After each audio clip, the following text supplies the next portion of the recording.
It happens in the middle of something that matters, a conversation that is getting too intense, a workload that crossed a line you cannot name, a moment where too many things needed something from you at once, and then, without warning, everything stops, not in an explosive way.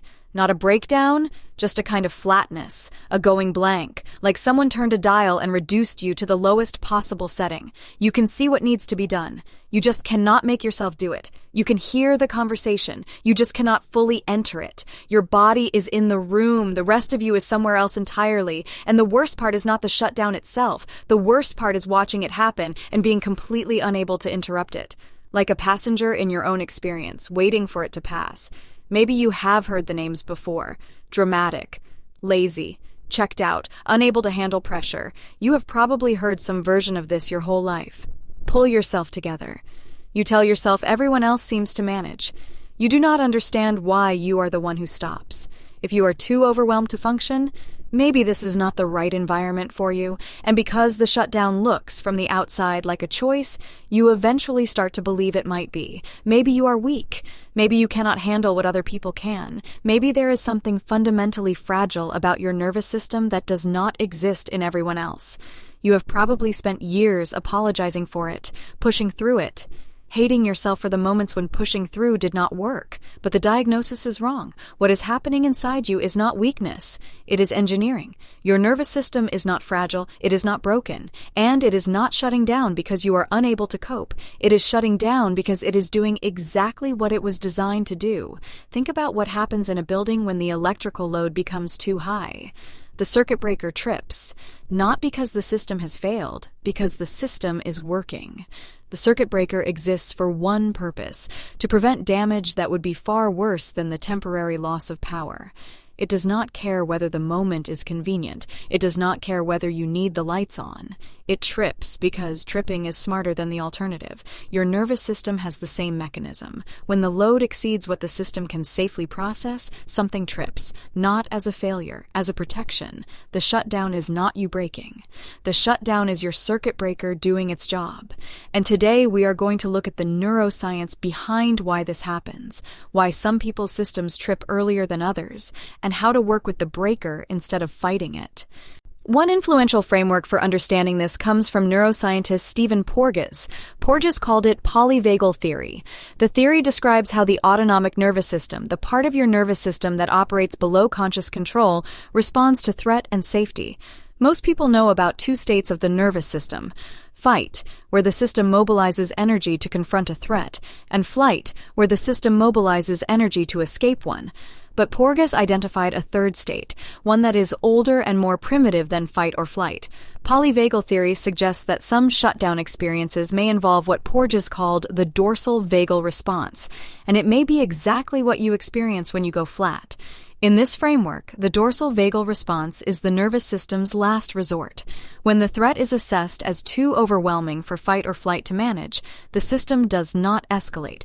It does the opposite. It withdraws, it conserves, it reduces activity to the minimum required to survive.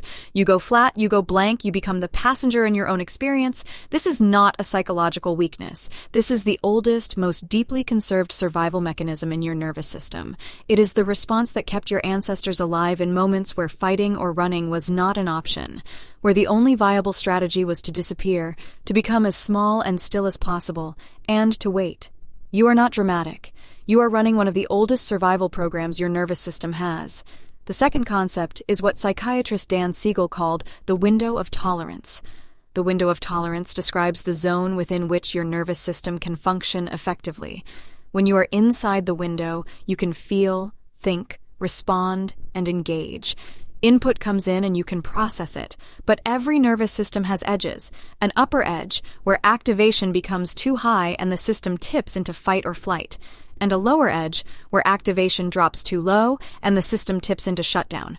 What Siegel's framework helps explain is that windows of tolerance are not the same size for everyone. Some people have wide windows. A lot can come in before the edges are reached.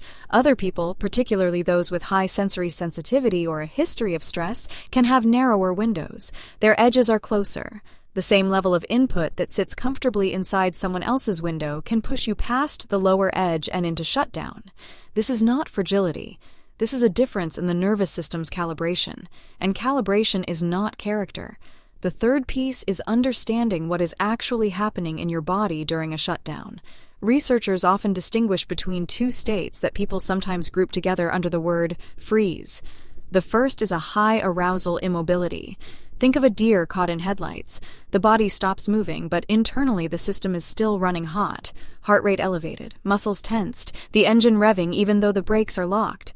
For many people, that is not the state they are describing. What many people mean when they describe going flat is shutdown. Shutdown is a low-energy conservation state. It does the opposite of fight or flight. It slows heart rate, narrows focus, and creates a kind of dissociative distance between you and what is happening. This is why shutdown does not feel like panic. It feels like absence. Some researchers have proposed that shutdown states may involve increased influence from pathways associated with the dorsal vagal system, which is linked to states of immobilization and conservation. When this system dominates, you are not choosing to disengage. Your autonomic nervous system has taken over and is running the oldest protection program it has. Understanding the mechanism matters, but what you need most is a way to work with it in real time.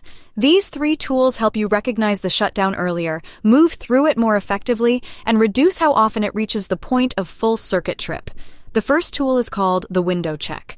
Before you try to push through or fix anything, you need to know where you are. The window check is a quick self-assessment you can do in under 60 seconds. Ask yourself 3 questions. Is my thinking clear, or is it foggy and fragmented? Can I access my emotions, or do I feel flat and distant? Does my body feel present, or does it feel numb or far away? If the answers point toward fog, flatness, and distance, you are at or past your lower window edge. You are in or near the shutdown zone. And the most important thing to know when you are in that zone is this: pushing harder does not help. The circuit has already tripped. What it needs is not more load. It needs the load reduced so the breaker can reset.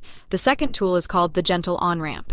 Once you know you are in shutdown, the goal is to move the nervous system back toward the window slowly, from the body up, not from the mind down, not by telling yourself to think more clearly or be more present, by giving the nervous system physical, sensory signals that you are safe. Gentle movement helps. A slow walk, even just around the room, deliberate breathing, longer exhale than inhale, which can support parasympathetic regulation and help signal safety to the nervous system. Cold water on your face or wrists, the weight of a blanket, or firm pressure on your arms. These are not tricks. They are inputs the nervous system can actually use to begin moving out of the conservation state. The brain follows the body here. You cannot think your way out of a shutdown, but you can move your way toward the edge of the window. The third tool is called the threshold log. Shutdown does not arrive without warning. It arrives after a sequence of inputs that crossed a threshold. And that sequence, once you start tracking it, becomes predictable. For 1 week, after every shutdown or near shutdown, write down what happened in the 2 to 4 hours before. What was the cumulative load? How many demands arrived? Was there sensory overload, interpersonal intensity, decision fatigue, or some combination? Over time, a pattern will emerge. Your own specific sequence of inputs that reliably leads to the circuit tripping. When you can see the sequence, you can intervene earlier. Not when you are already flat, but when the load is building and the edges are approaching. You cannot always prevent the overwhelm, but you can learn to see it coming. So here's what is actually true. You are not dramatic, you are not weak, and you are not someone who simply cannot handle what other people can. You have a nervous system with a circuit breaker. And that circuit breaker trips when the load exceeds what the system can safely carry. That is not a defect in your design. That is the design.